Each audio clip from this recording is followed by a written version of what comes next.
Well, the government of India has taken a policy to privatize public sector enterprises and monetize the public assets.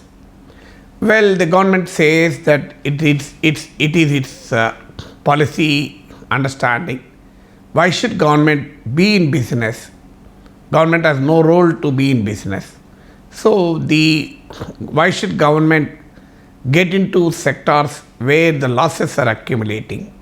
Why should the public money be spent on running the white elephants, the public sector enterprises? Well, in fact, speaking in Parliament on the Visakha Steel Plant, Finance Minister Nirmala Sitharaman has even said that privatization is a government policy, independent of whether a particular company is in profits or losses. Let's examine the arguments floated by the government. Firstly, the government says we have no business to be in business. Why should government run companies? It is not the business of the government to run companies efficiently. Well, if this is the theory, and this theory, based on this theory, government is privatizing Visakhapatnam Steel Plant, selling its a portion of its share in the Life Insurance Corporation of India, and in fact decided to disinvest or privatize many premier public sector undertakings. But interestingly, recently Government of India has taken a 35.8% stake, nearly 36% stake in the beleaguered Vodafone India. Vodafone India is running in heavy losses. The accumulated debt burden of Vodafone India is around 1,90,000 crores. Why should government take 36% stake in a company which is in such a huge losses? Every year it is asked to pay the debt of around 24,000 crores, and after 4 years, the annual debt commitment of the Vodafone India would be to the tune of 40,000 crores. And the telecom market is so competitive, so there is an aggressive geo of Ambani's. So it's extremely difficult for the Vodafone India to come out of this quagmire of losses and become profitable.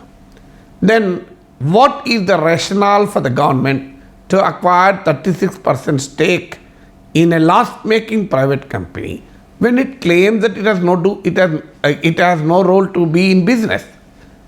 When it says privatization is its policy, government doesn't want to own any industry or company or business.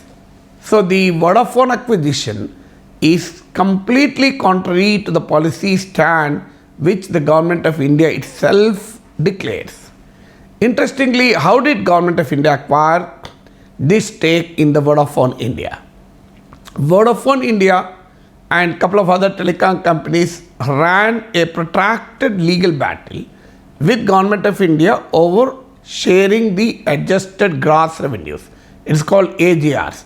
So the legal battle was on the question of defining what are aggregated gross revenues, so that a share of it goes to the Government of India towards spectrum payments and license fees.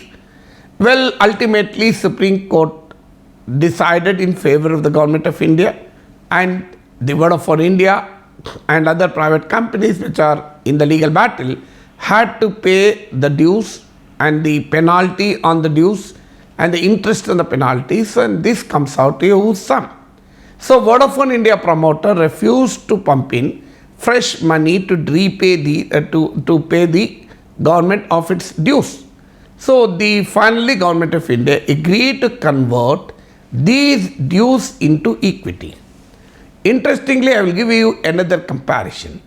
Visakha Steel Plant has a accumulated debt of 22,000 crores. Well, Visakha Steel Plant is not like Vodafone India. Well, Vodafone India has an accumulated debt of 1,90,000 crores. Visakha Steel Plant has a debt of only 22,000 crores.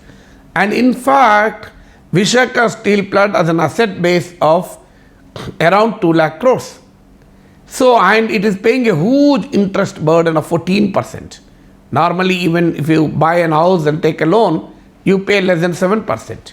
Even on car loan, you pay lesser interest. Whereas the Visakha Steel Plant, which creates prosperity to the nation, is compelled to pay 14% interest.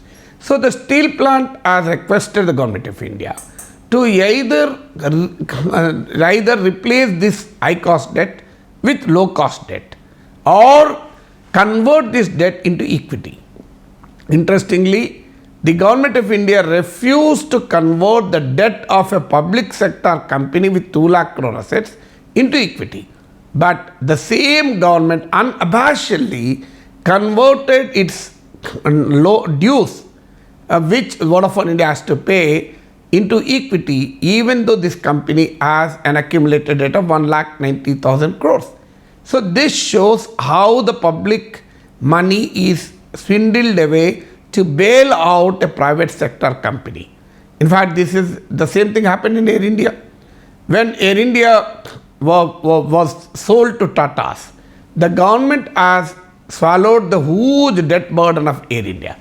Ultimately, Air India paid only rupees 2,800 crores for getting the ownership of Tatas have paid only rupees 2,800 crores to become the owners of Air India. Even that 2,800 crores, perhaps the Tatas will get it back because government offered concessions on the interest on the loans. So, in reality, Tatas have acquired Air India almost for nothing. Not for a pittance, almost for nothing. So, look at this political economy of privatization.